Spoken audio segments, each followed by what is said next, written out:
നമസ്കാരം, കൊട്ടാരക്കര മീഡിയയിലേക്ക് സ്വാഗതം. അച്ഛനെ കൊലപ്പെടുത്തി ബാഗിലാക്കിയെന്ന് മകളോട് കുറ്റസമ്മതം നടത്തി അമ്മ. ഛത്തീസ്ഗഡിലാണ് ഭർത്താവിനെ കൊലപ്പെടുത്തിയ ശേഷം ഭാര്യ ഫോണിൽ മകളെ വിളിച്ച് കുറ്റസമ്മതം നടത്തിയത്. ഛത്തീസ്ഗഡിലെ ജഷ്പൂർ ജില്ലയിലാണ് സംഭവം. മൻഗ്രിത എന്ന യുവതിയാണ് 45-കാരനായ ഭർത്താവ് സന്തോഷ് ഭാഗതിനെ കൊലപ്പെടുത്തിയത്. നവംബർ 8-നായിരുന്നു കൊലപാതകം നടന്നത്. ഇരുവരും തമ്മിലുണ്ടായ തർക്കമാണ് കൊലപാതകത്തിൽ കലാശിച്ചത്. കൃത്യത്തിന് പിന്നാലെ അച്ഛനെ താൻ കൊലപ്പെടുത്തിയെന്നും മൃതദേഹം ബാഗിലാക്കിയിട്ടുണ്ടെന്നും തന്നെ അന്വേഷിക്കേണ്ടതില്ലെന്നും യുവതി മകളെ വിളിച്ചറിയിക്കുകയായിരുന്നു. ഇത് പറഞ്ഞത് മൻഗ്രിയ ഫോൺ കട്ട് ചെയ്തു. വിവാഹിതയായ മകൾ ഭർത്തൃ വീട്ടിലായിരുന്നു. തിരിച്ച് അമ്മയെ വിളിച്ചെങ്കിലും ഫോൺ ഓഫായിരുന്നു. തുടർന്ന് ബന്ധുക്കളെ വിളിച്ച് വിവരം പറഞ്ഞു. ഇവരെത്തി വീട് പരിശോധിച്ചപ്പോഴാണ് പുതപ്പിൽ പൊതിഞ്ഞ നിലയിൽ ബാഗിനകത്ത് മൃതദേഹം കണ്ടത്. സന്തോഷിന്റെ വായിൽ നിന്നും മൂക്കിൽ നിന്നും രക്തം വന്നിരുന്നതായി പോലീസ് അറിയിച്ചു.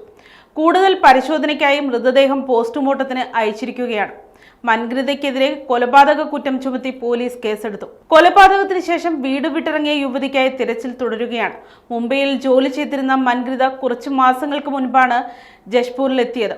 വന്ന നാൾ മുതൽ ഭർത്താവുമായി സ്ഥിരം വഴക്കായിരുന്നുവെന്നാണ് പ്രദേശവാസികൾ വ്യക്തമാക്കുന്നത്.